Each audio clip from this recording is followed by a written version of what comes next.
Search करें अवामी news. मुल्क भर की ताज़ा तरीन खबरों से बाखबर रहने के लिए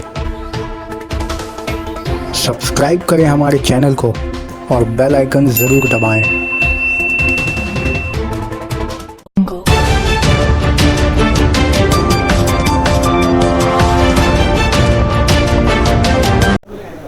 फास्ट ट्रैक लगाने के बाद अदायगी नेट बैंकिंग से महकमा ट्रांसपोर्ट से अब तमाम गाड़ियों को जो टूल नाके से गुजरेंगी उन्हें अब ज़्यादा परेशानी का सामना करना नहीं पड़ेगा।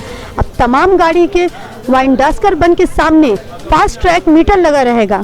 जो भी गाड़ियाँ टूल नाके तक जाएगी तो मुकर्ररा निशान से पहले ही वो अपने फास्ट ट्रैक से नेट बैंकिंग के जरिए मुकर्ररा रकम की अदायगी कर देंगे। इसके बाद ही इस गाड़ी को जाने के लिए रास्ता दे दिया जाएगा।